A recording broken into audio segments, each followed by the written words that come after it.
नमस्कार दोस्तों, आपका बहुत बहुत स्वागत है मेरी बगिया में। दोस्तों, कभी कभी ऐसा दिमाग नहीं काम करता है। मेरी इस क्यारी में जो भी मैं सब्जी लगाती उससे ज़्यादा घास आ जाती है। अब गमला हो तो उसकी मिट्टी उठा के फेंक दो। क्यारी में मैं परेशान हो गई हूँ। इसमें खाद पानी दुनिया की चीज़ें डालते लेकिन घास कभी ख़त्म नहीं होती है।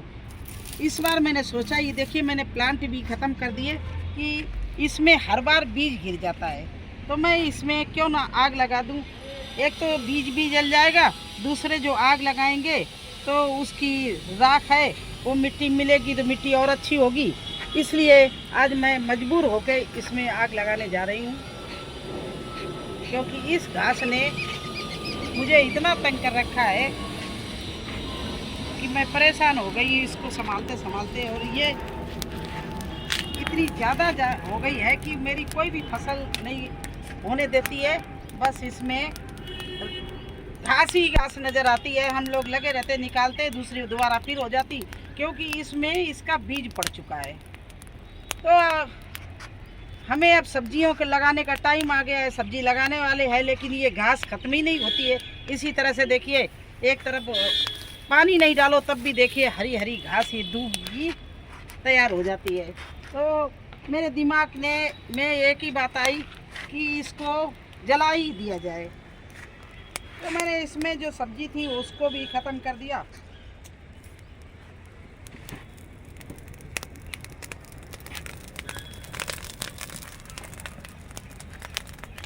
और इस तरह से इसमें मैं आग लगा रही हूँ और इसको पूरा ख़त्म करके ही इसकी जो राख होगी जब बन जाएगी तब मैं इसमें फिर दोबारा से ऊपर की मिट्टी निकाल कर और फिर नई तरह से फिर इस क्यारी को भरेंगे, क्योंकि घास के मारे मैं इसकी मिट्टी भी नहीं निकाल पाती हूँ। तो इतनी सुंदर क्यारी मैंने बनवाई, इतना पैसा खर्च किया और इस क्यारी से मुझे सब्जियाँ नहीं मिल पाती। केवल इस घास की परेशानी की वजह से मैं हर बार सब्जी लगाती, बीज भी डालती, खाद भी डालती और सब बेकार हो जाता है।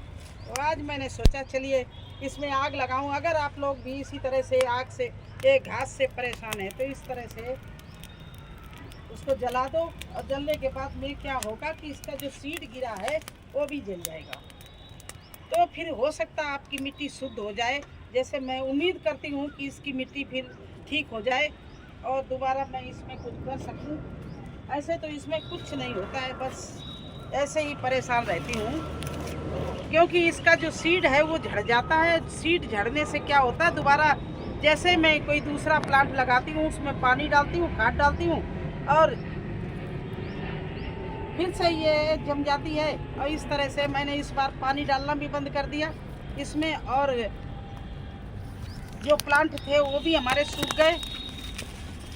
इस तरह से मैंने इसको पूरा आज इसमें जला जला के ख़त्म करना है, क्योंकि ये ऐसे नहीं ख़त्म होने वाली। अगर इसको मिट्टी को शुद्ध करना है तो यही करना है। ये हमारा उपाय आपको सही लगा कि और कुछ कर सकते थे, मेरे दिमाग में तो यही आया कि अब यही करना चाहिए, क्योंकि किसान भी जब ज़्यादा घास हो जाती है और जब कोई फसल काट लेते हैं तो उसी में जला देते हैं, तो उसमें दो फायदे होते हैं।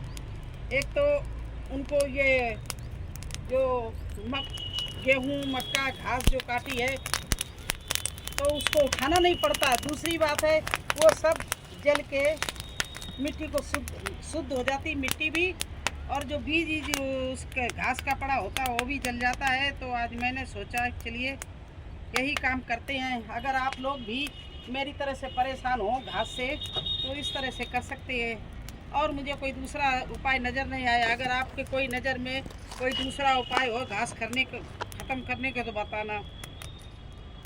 ये घास दूब घास थी तो इसको ख़त्म नहीं कर पा रहे थे, क्योंकि छोटी मोटी घासें होती वो ख़त्म हो जाती। दूब है ये जड़ बनी रहती है, तो ये इसी तरह से पनपती रहती है और हमारे सारे प्लांटों को ख़राब कर देती है। तो आज मैंने सोचा चलिए इसको ख़त्म ही किया जाए। और फिर बारिश शुरू हो जाएगी, फिर पानी पड़ने लगा, फिर ये हरी हो जाएगी, फिर इसको हम ख़त्म नहीं कर पाते। इसलिए आज ये मुझे बहुत अच्छा उपाय समझ में आया कि मैं एक ही उपाय करूं, इसको मैं किसी तरह से जला दूं। और यहाँ हमने पानी भरकर आसपास रख लिया, क्योंकि आग लग ऐसा लगता है छत से कहीं आग उड़ जाए, कहीं लग जाए। तो हम 2-3 लोग खड़े हुए और हमने पानी भी भर के बाल्टियों में रख लिया कि अगर आग इधर उधर फैली तो इसको मैं पानी से बुझा सकती हूँ। इसलिए पानी भी भर के मैंने रख लिया यहीं पर।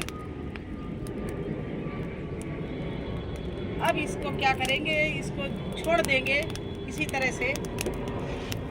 ये बिल्कुल ख़त्म हो जाएगी, जब इसकी जड़ें सही थी, घास ख़त्म हो जाएगी तो इसमें करेंगे, मैं ऊपर ऊपर की खाद निकालूंगी, मिट्टी निकालूंगी और उसको फेंक दूंगी। क्योंकि इसमें कोई तो प्रॉब्लम है मिट्टी में। मैं परेशान कई 2-3 साल से चल रही हूँ।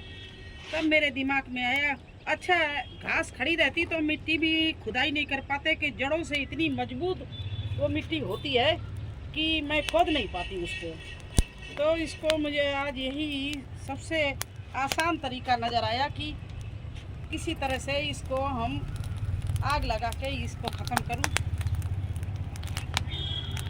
तो मैंने सोचा आपको भी बताएं, अगर आप इसी तरह से घास से परेशान हो तो आप ये काम कर सकते हैं, इस तरह से आग लगा सकते हैं इसमें। और हमारे इसके साथ साथ में जो पेड़ है उनको हमने पकड़ा दिया, क्योंकि दूसरे पेड़ अगर साथ में, ये हमारा एप्पल का पेड़ है, हमने कहा ये न जलने लगे, इसलिए इसको पकड़ा दिया। देखिए उधर किनारे पे भिंडी है, उसकी मैंने उतनी घास उखाड़ पाई तो वो उसमें भिंडी है। इतना इसमें अच्छी खाद पानी पड़ी हुई है कि इसमें जो चीज़ लगा देते तो बहुत अच्छा होता था। लेकिन ये 2 साल से इसमें पता नहीं कौन सा बीज आ गया घास का कि ये खत्म ही नहीं होता है, बस इसी तरह से बना रहता है हरा भरा। मेरा पेड़ तो चलता नहीं, जो भी लगाते हैं, ये घास बस मुझे तंग करती रहती है। तो आज मैंने सोचा कि चलिए आज इसका एंड करें और आप लोगों को भी दिखाएं कि किस तरह से हमें घास तंग कर रही थी, मैंने क्या किया। अरे एक गार्डनर को बहुत कुछ सोचना पड़ता है, अपने क्यारियों को बचाने के लिए, अपने पौधों को बचाने के लिए कीड़ों से लड़ना पड़ता है, घास से लड़ना पड़ता है। तो कैसा लगा आपको हमारा ये वीडियो और ये मेरे घास ख़त्म करने का उपाय, इस क्यारी को सही करने के लिए जो मैंने ये काम किया, ये सही है या गलत है, और दूसरी तरह से घास कैसे ख़त्म हो सकती थी, मुझे कुछ समझ नहीं आ रहा था। तो मैंने यही एक उपाय अच्छा सोचा। अगर आपको ये वीडियो अच्छा लगा हो तो लाइक और सब्सक्राइब करना। फिर मिलते हैं एक नए वीडियो में एक नई जानकारी के साथ में। तब तक के लिए मुझे आज्ञा दीजिए। धन्यवाद।